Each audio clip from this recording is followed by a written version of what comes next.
Welcome back to another episode of the Marketing Quacks podcast. I'm your host, Ryan Dozer. If you're new to the show, the mission here is to expose the quacks and gimmicks in the marketing industry while featuring some great marketers and entrepreneurs along the way. On this episode, I'm excited to welcome our guest, Andrew Laws. Now, Andrew is an SEO consultant and founder of Yeseo, based in the UK. Andrew, thanks so much for joining the show. Well, thank you for asking me. Thank you very much, Ryan. Absolutely. So before we dive into this ever-changing world of SEO, there's a lot happening right now. You and I both know that. Let's just do a quick intro on who you are and what you do. Yeah, sure. So as you said, my name's Andrew Laws. I've been working in and around SEO since about 1998. I don't think we had a name for it back then, but I was building websites and realized that no one was going to see them unless they were listed somewhere good. And then I started a company making badges, or what you guys call buttons in the States.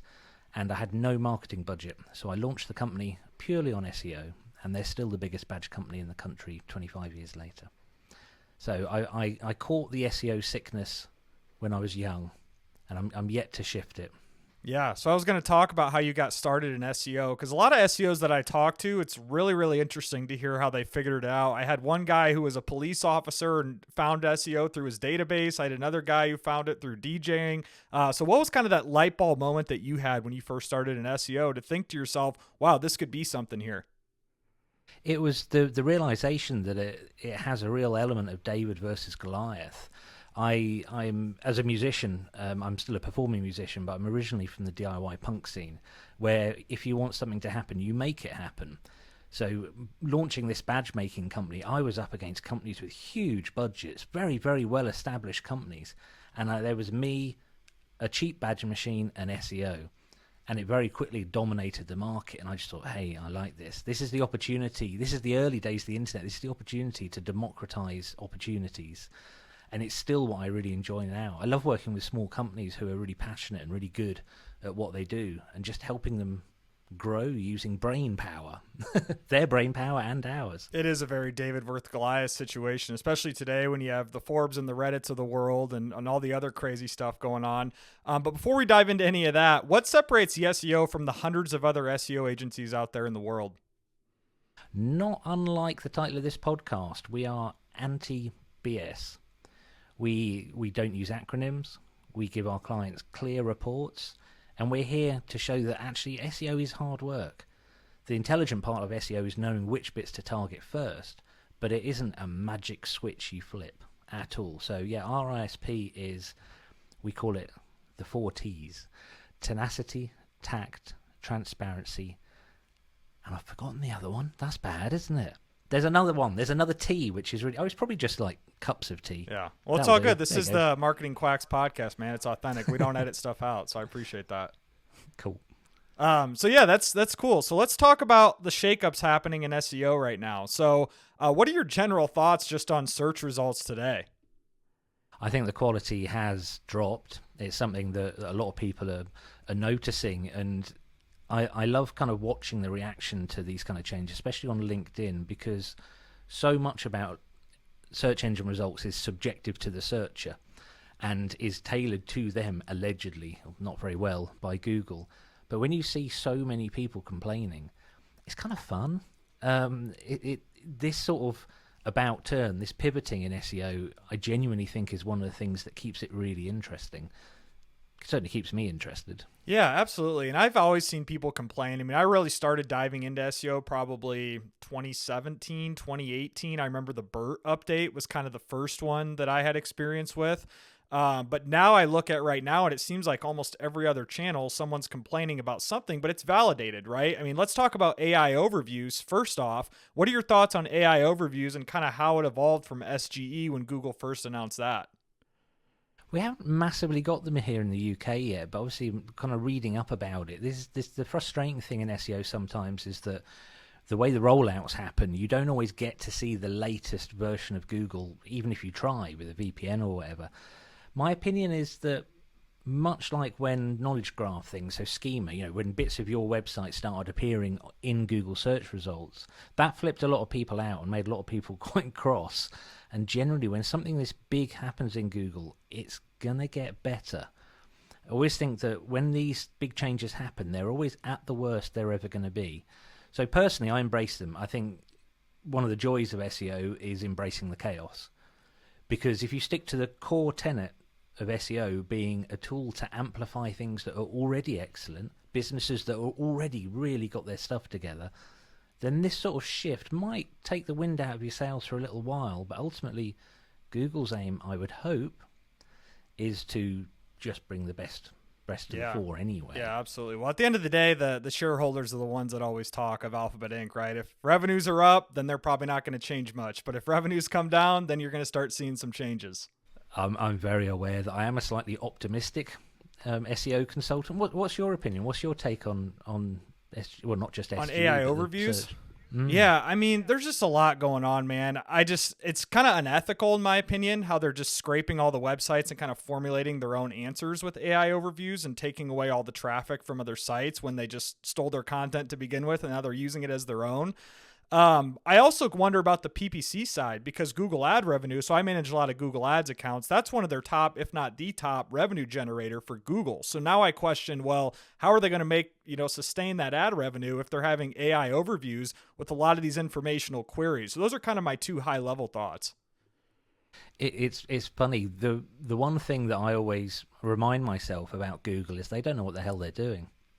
No, the CEO really seems out of touch, too. When I listen to an interview about him, he barely even knows what's going on with this stuff, which makes sense. His plate's probably full. There's too much. There's too. They have a long history of not sort of throwing stuff at the wall to see what sticks, and then apparently deciding really fast what does or doesn't work.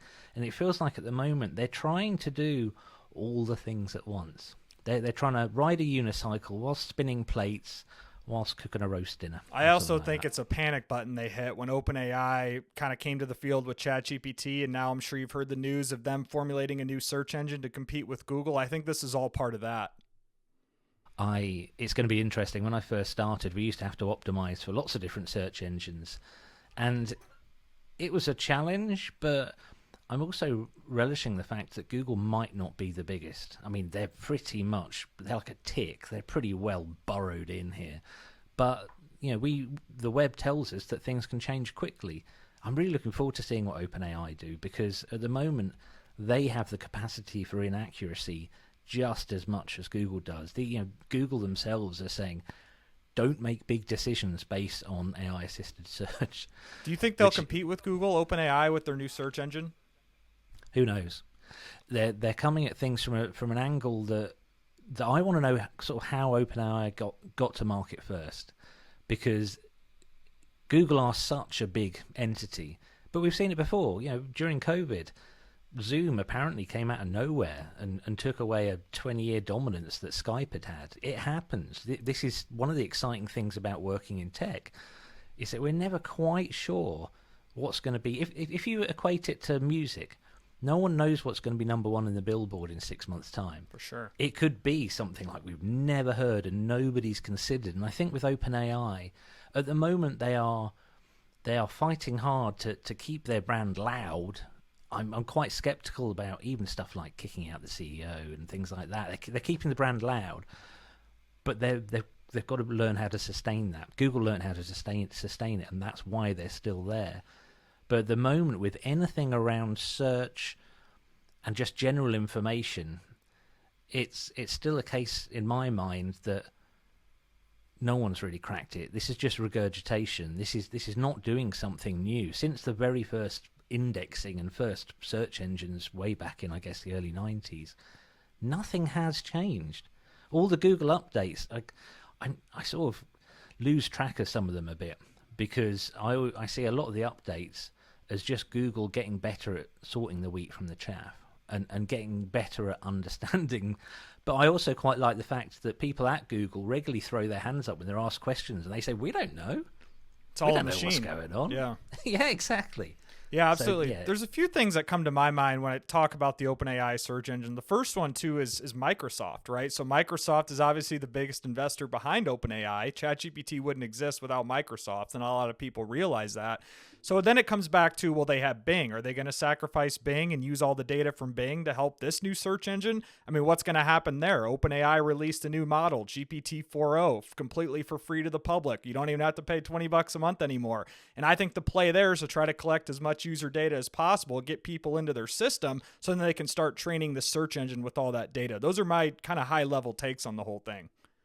my concern, as you're saying that, it's just occurred to me that I'm concerned at the way that the data is gathered and how it's weighted and how it's balanced, because OpenAI announced just in the last few weeks they've got an agreement with the Financial Times, the UK paper, and they've announced an agreement with somebody else large that they can use Reddit. their data. So they're Reddit. Oh my goodness. So They just announced, they just formalized an agreement with Reddit right after Google did. Look, Ryan, if you had any sort of like mild medical malady, where's the last place you'd go for trustworthy information? Well, this is a Reddit, whole can of worms with ethics. I mean, you're talking YMYL, health, money, finance, legal, those types of categories. Like, can you seriously trust an AI overviews or a Reddit answer that was or an overviews answer that was trained from Reddit to give you actual advice on these things? I mean, we're crossing into a really dangerous rabbit hole here, in my opinion. Well, perhaps this might remind us that these tools aren't perfect. I have a teenage daughter, and they here in the UK they're raised with a real healthy dose of skepticism, because obviously the internet's been around since before they were born. So they're raised and they're taught at school to just question everything, be slightly skeptical. If you are motivated by something you found in a result or on YouTube, look for another sort of like really healthy things. I'm really impressed by the way they do this. And I think older generations, and I think my generation's probably the worst. I'm Gen X. So I was born in 76, and a lot of people in my generation and baby boomers are in danger of getting excited about the technology for the technology's sake. So it's like getting excited about the delivery. Hey, I can just type in this and all this stuff comes out. Kids don't care. Kids go, right, it's about as exciting to current teenagers as it would be to show them a hammer. They're like, oh, it's a tool. And I think that's something that I think our generation needs to be really careful about. I'm saying ours. I've got no idea how old you are. I'm 28, so I don't know what. You're 28. Yeah, okay. Yeah. You are one of the young ones. You're one of the people who grew up with technology. I did. And probably do see it just as a tool rather than something to get excited about in itself. Yeah, for sure. And that actually gave me a sliver of optimism with what you just said there about the critical thought in education, because in the U.S., where I'm based, I would completely disagree with that. They don't teach critical thinking at all. So that's like some sort of sliver of optimism for me to hear that. It's quite remarkable, the British school system. And then this is, we don't call it public school. Public school here is something you pay for, confusingly, because why not? But comprehensive schools, we call them. So the schools that anyone can go to. The curriculums are really smart around technology. I'm really impressed. Yeah, no, that's cool. So let's go back to SEO here a little bit. I mean, you have run Yeseo, your own agency, for a while now. What are a couple SEO tips, just high level, that you could provide for listeners, even amidst all these changes that we've been talking about? Well, I think even... My advice is very relevant to all these changes we talk about. It's in all the years I've been doing SEO, excellence wins out. Be the best. Don't try and tell Google you're the best, or any search engine, any information sort. Don't concentrate on trying to convince people you're best. Be the best. Yeah. Because you can do that. You absolutely can. It's the quality of your writing. It's how clearly you get your information across. It's how you lay it out. I interviewed somebody on my own podcast a while ago who is an SEO consultant who now dedicates all his time to knowledge graph and schema. So schema being the small bits of code that you put on your site that knowledge talk graph directly. is everything, especially in the age of LLMs. If you go search your name and say, hey, what about this guy? What do you know about this guy? And analyze what the LLM is spitting back to you. That's your knowledge graph. Yeah. So my advice is don't sweat it. Continue to be excellent. Don't worry about all these little things. Ryan, you and I get really excited about all these sort of changes, however big or small. But I think business owners listening to this, just continue to be excellent. Almost ignore the fact that search engines exist. Imagine a queue of people at your door coming to ask you questions. What would those questions be? How would you answer them in the way that the people coming to your physical location, if you have one, would walk away feeling like they'd been looked after and that they trust you have the right answer? Focus on that stuff. The other stuff is just, it's important, but it's never going to be as important as just being a really good business. So much noise in the world of SEO. Just stick to the fundamentals, because in my opinion, right, the whole SEO is dead argument, obviously there's iterations. I think SEO will never die. It'll just adapt and evolve. People will always have questions. They will always resort to the internet to find answers to those questions. It's just a matter of how are they going to get answered now. I love the SEO is dead thing. I published a book 15 years ago called SEO is dead, and even back then it was a joke. It's always like, it's not going to die. It can't. It's information. It's crappy. Sorry, I don't know if that's bad language or not. Crappy SEO dies. Crappy SEO withers on the vine and just drifts away, and we forget it. We forget it ever happened until you do a pre-audit on a potential new client, and you go, "Wow, I remember these things. What on earth is this?" Yeah, I don't know if you've ever doorway pages. I don't know if you've heard of Larry Ludwig. I had him on the show. He's a pretty notable SEO, and he's had a lot of track record of success. And he had an article about SEO is dead, ... for a very clickbait headline. And then it said for informational content sites. And I completely agree with that, because now with AI overviews eating up all the informational queries, if you're just relying on AdSense or AdThrive or Zoic or whatever these ad networks are, I think that's dead in the water. I think it is, because there's no beating heart behind it. I mean, I've had info sites many years ago, sure. but because AdSense used to pay out really well, sort of early 2000s, but they sort of start to die off pretty quickly, because those websites work if you put in enough investment and collect emails and build an audience. But what you're doing then is you're effectively running a newspaper, but a rubbish newspaper, which is what Forbes has become. There you go. I thought I'd chuck some controversy in there. Hey, I'm not a big Forbes guy. I mean, we can badmouth them all you want. So let's transition to AI now before we get too far and say things that I shouldn't say about Forbes. But let's talk about AI here. How are you leveraging AI right now, Andrew? Are there any tools you're using? Just talk about your workflows within AI and SEO. Yeah, sure. We're really into it here, but we're using it mostly for analysis. So for content, we'll write our articles after researching them with SEMrush or various other tools, and then we'll drop them into AI and say, look, if you were a consumer and you were researching this topic, or you needed information, would this article fulfill it? What are the gaps? And what we've been doing recently, which is quite effective, although I'm treating it with some skepticism, is we're using custom GPTs to build out ideal client avatars. So not just the basic stuff like, location, age, things like that. We're putting in a lot more information, and then we're having AI generate things like 21 psychological buying triggers for each of these ideal client avatars, and we're teaching them, and we're showing them the articles and saying, would this avatar, what would the reaction be? And it's interesting, because a lot of the time we're kind of on track, because a lot of the copywriters we work with have been working a long time, and we've done the research, but it has thrown up some really interesting things. It's the type of SEO task that we've always done, but now we can just do it a bit more objectively without, the worst thing is if I write myself, and if you've written an article, you love it. You really love it, but when we write fiction, there's a saying, kill your darlings, and it's a really tough thing to do if you've written your own article, to actually look at it and be really mean about it. Be subjective or objective without being subjective, yeah. So we use it for that, and there's a lot of things that I think are quite mundane mechanical uses of AI that actually save us a ton of time. So I was manipulating data. 3 spreadsheets, compare these, give me the results in another spreadsheet, bang. That's the sort of thing that would take me an hour or so, but drop it into AI and it's done. But there's also a lot of things which are really frustrating about it, especially with OpenAI at the moment, with ChatGPT, where it just goes, you've had enough for today. Go on.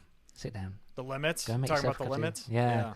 And the limits hit. I got hit earlier. We sometimes use it for generating featured images for blog posts. So I got like 12 out of it, and then it just went.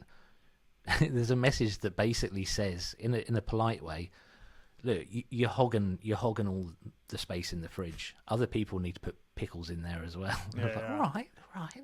So is But, yeah, I ChatGPT think- the only tool you're using then? No, always prodding at other things. That's the one that we know, just because it was the one that we got to first, and the custom GPTs.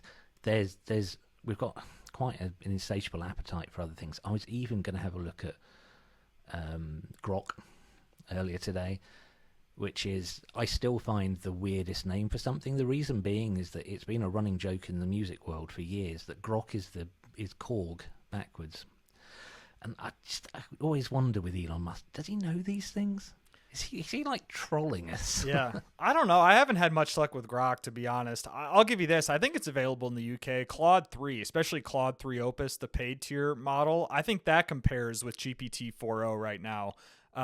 Other ones I'm not too sold on. Gemini I'm not sold on. Grok I'm not really sold on for the price point. But right now for me it's between ChatGPT Plus or GPT 4.0 and then Claude 3.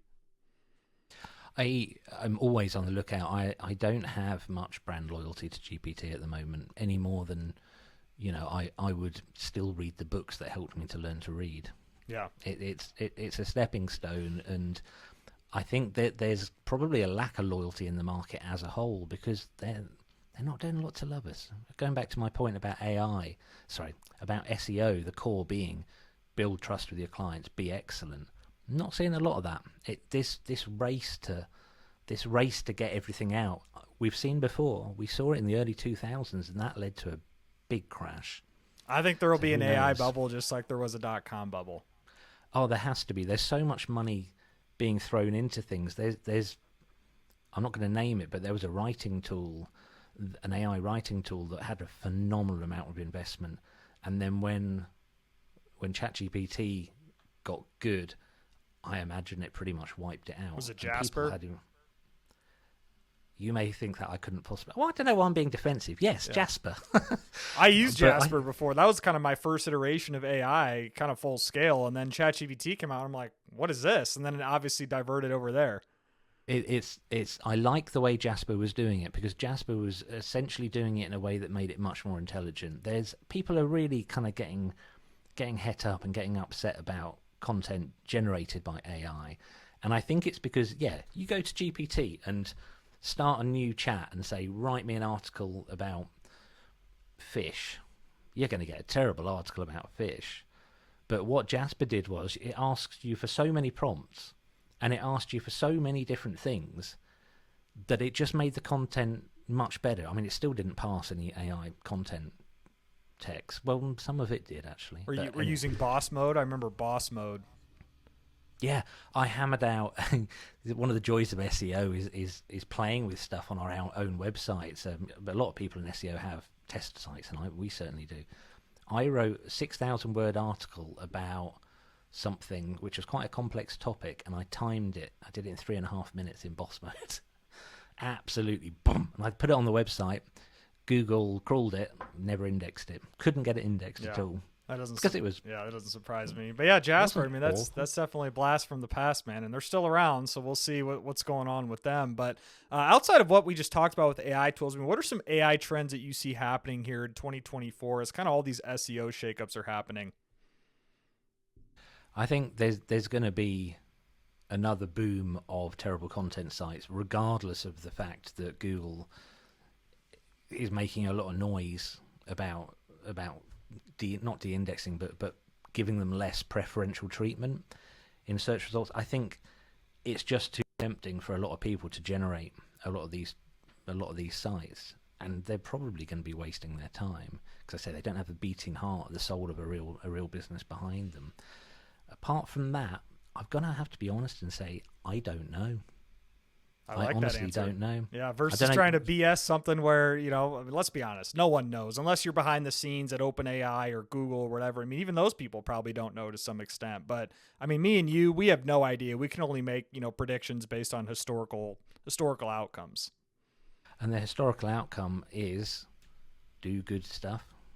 My business URL, my company URL is it's yeseo.io, and I deliberately chose IO as input output because SEO, put good stuff in, good stuff will come out.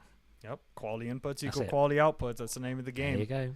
Yeah. So any final notes here on just SEO advice that you have? And then after that, I want to get into some quacks related to marketing. But what are some just final tips you would have for anyone listening about if anyone's struggling with SEO right now, they're scared of AI overviews, what would be kind of that final piece of advice you would have for someone?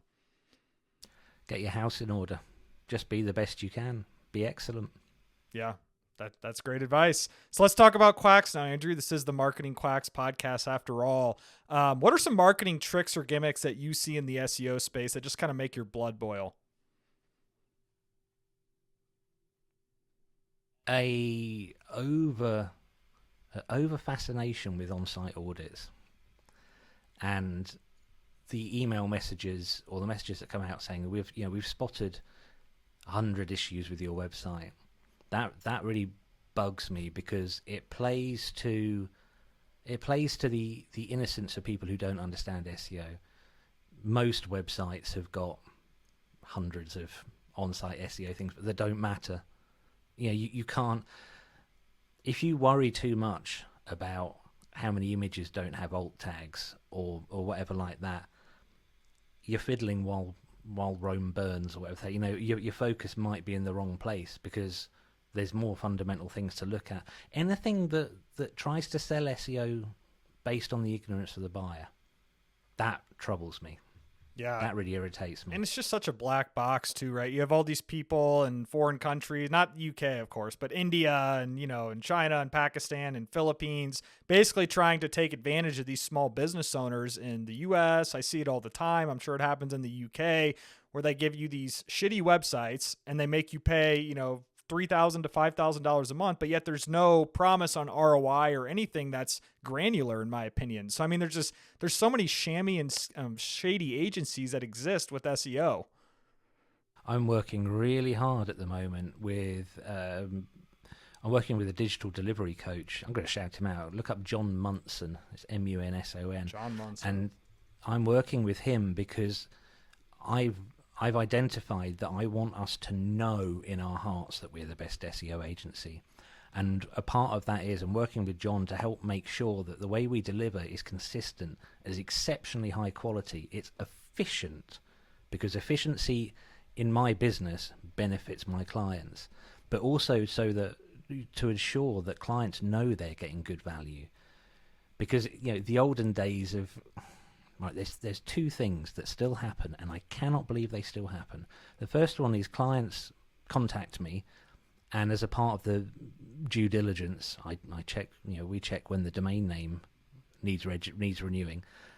It really bugs me that a lot of people don't know where they registered their own domain. In fact, I was trying to build a product with a local IT supplier to create like a vault product that just stores that stuff, like you'd store like having a will. Almost. But also the second one, that in this day and age, oh man, I'm ever so sorry, Ryan, I've lost my thread. Two things that annoy me in this day and age that...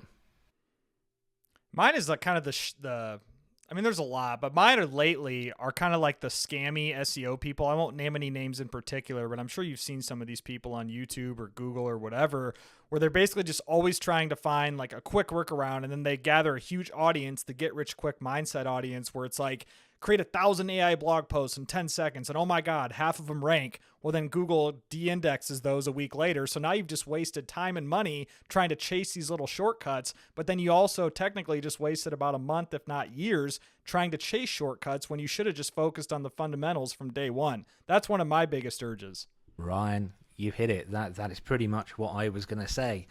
I still can't believe that quick hit SEO thing is around. It's never been a quick hit. There's never been this one simple thing you do to get to number one. It's never been like that. It's always been amplifying excellence. always. It's just the get rich quick mindset, man. It's very very easy to convince people. It's because it entices people. It's not just in SEO. Oh, It's for sure. It's in everything, isn't it? I'm rebranding my podcast and channel at the moment, and I quite like the idea of calling it very slow SEO. Trying to sort of reel back against anything that says this is a really quick way to do it. Yeah, absolutely. Well, Andrew, this has been fun. Thanks again. I appreciate your time. Where can people find you online? Yeseo.io. That's YESIO. No, it's not. My goodness. YESEO.io. It all rhymes, man. And yeah. It all rhymes. When you do that search, there's our agency and there's a Korean pop star. We are not the Korean pop star. Perfect. Thanks for the clarification. I'll be sure to leave a link to that and give you all the backlink juice from all these podcast links. So appreciate your time again. And thanks for everyone to listening to this episode of the Marketing Quacks podcast. Be sure to tune in again for the next episode.